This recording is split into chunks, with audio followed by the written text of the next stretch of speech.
RotMG Discords are ruining the game. So, where do I stand on this matter? To put it shortly, I think that Discords focus too much on the goal and not the journey there. That is at least the feel of a player who's done several hundreds of those runs, each one of them making the dungeon that much less significant. As some of you pointed out in my last video, it seems that I apparently contradicted myself. Okay, so first he's shit-talking events and Discords, and now he's promoting all three Discords. I get that.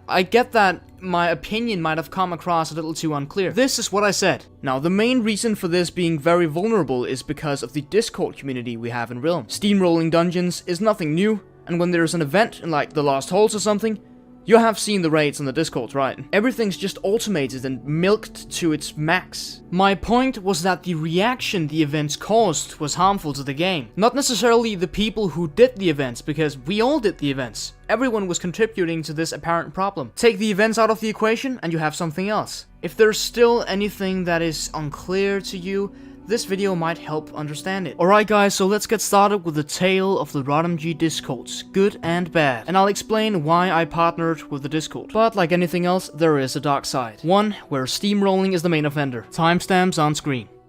The first time I ever did a Lost Halls run, I was amazed. I was utterly surprised at the organizing, the structure, the knowledge, and the strategy going into these runs. I only started doing Lost Halls run about 1 year after the dungeon was released. At that point, every strategy had already been built on, and I was a newcomer to this new concept of runs. What I had previously known was guild hall runs, which I'm convinced evolved into Discord runs. It's only logical to start hosting Discord runs instead of communicating with the in-game features, because those are terrible. You can't organize shit in there. Who's gonna get the key? Where's the sentry? Do we have enough healers? Are people just going to crash or drag on us? People wanted to do the dungeons more efficiently. You couldn't just solo every single Lost Halls because that wouldn't be worth it. You were one person sitting there for 30 minutes, not even sure if you could clear the entire dungeon, and when you arrived at the boss and finally killed it, you got a blue bag. That is where the interest in Discords sparked. Finally, I don't have to waste my time with small groups that aren't organized. And you see, that is the appeal of the Discords. They evolve naturally as a product of these more difficult dungeons in the game. Compared to nowadays dungeons, the Tomb of the Ancients is simple. As the complexity of the dungeons increases, more Discords will prosper. And that just can't be avoided. I think that Discords are inevitable, and it's a fixed part of this game now. The problem introduces itself as soon as you start nurturing this hub of people waiting for any event to jump on. You have a Discord with more than 20,000 members just sitting there and waiting for a run to start. They know it's gonna be efficient because it's gonna be a large group and the dungeon is for sure gonna be full. Now, what happens if you introduce an event? Well, everyone in the Discord wants to do it.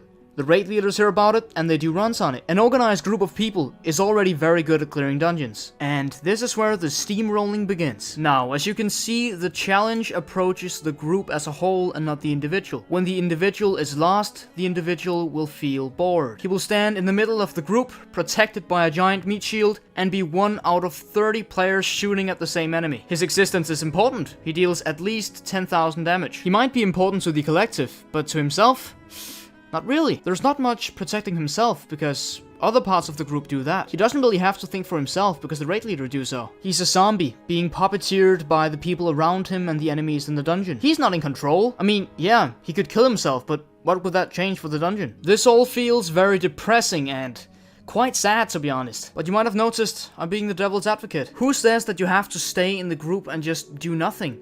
You can be a rusher, you can be a support, fulfill another role, and you're important. If you feel bored in these Discord runs, either make them fun for yourself or don't do them. And that might be why I don't do these runs very often anymore. But the concept of these are still fantastic, aren't they? It's the players gathering in a hall to complete a dungeon in unison. It's teamwork at its finest. Exactly what a co-op game would achieve. You gain knowledge, strategy, so you can solo the dungeon yourself afterwards. You get better loot for yourself to play more, to die less, to become better at the game. But we know that most of these things happen outside of the Discord runs, because in those runs, you aren't doing much yourself, are you? You yourself get to decide what you want to use the Discords for, and that is what determines if the Discords are good or bad for you. Now, as a whole, are these Discords generally a problem? If you bring events into the mix, yeah, they might be. But why is that? Is it really because of the Discords? No, if the Discords just disappeared.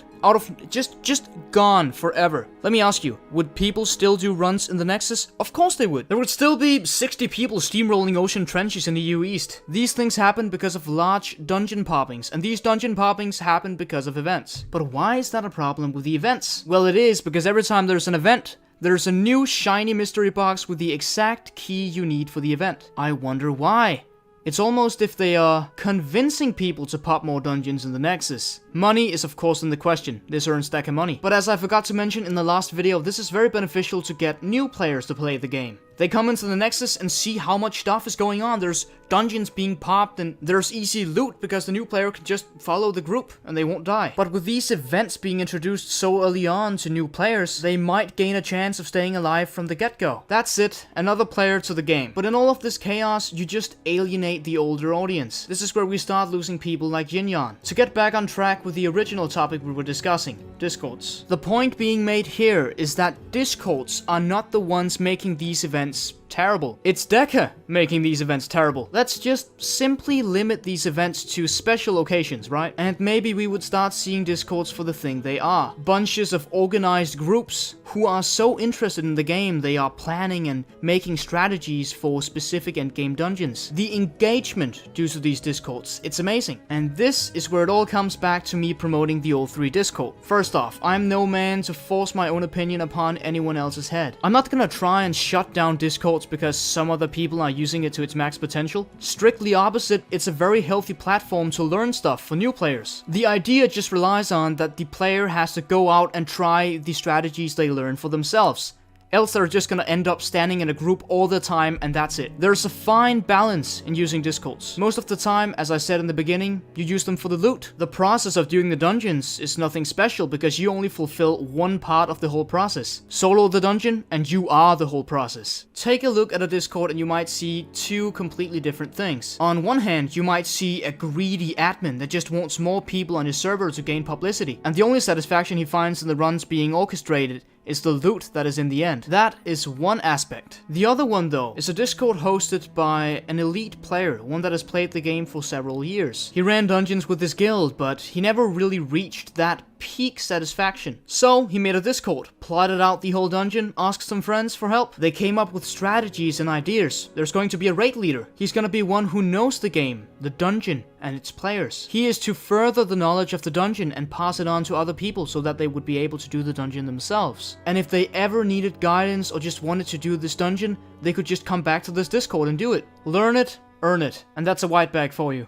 It's funny how things change. Do you remember how back in the day people went ballistic when PPEs did too many guildhall dungeons? It was just too unfair, it didn't feel right. But now, it's Discord runs and events we're looking out for. I choose to see the best in people, and by speaking with the people running this Discord, I just felt that. I felt that they sincerely wanted the best for the players in the community. They wanted to bring everyone closer in one unit. I was promoting the bond of people, the connection of the Discords, the ultimate tree of knowledge. Branch out to any Discord and you might find the knowledge needed. Do runs, get loot if that interests you. And that's the bright side of Discords. If you're still in doubt and don't know what really to take from this video, at least take this. Discord runs could be boring, repetitive, or they could be a niche learning experience. That is, when the raid leader isn't just telling you to go up and down and right. When events are around, Discords are part of the reason these events are run so often. But do consider if the Discords are the real problem here, and not the events. And if you don't like the Discords, don't be a part of them. On the regular, the Lost Holes runs being orchestrated isn't that unnatural. It is the exact same with the Shatters, maybe 2 to 3 runs an hour, depending on if it's rush hour, you know. You can choose to ignore the Discords, and it wouldn't impact your playing experience whatsoever. They aren't forcing you to do the runs.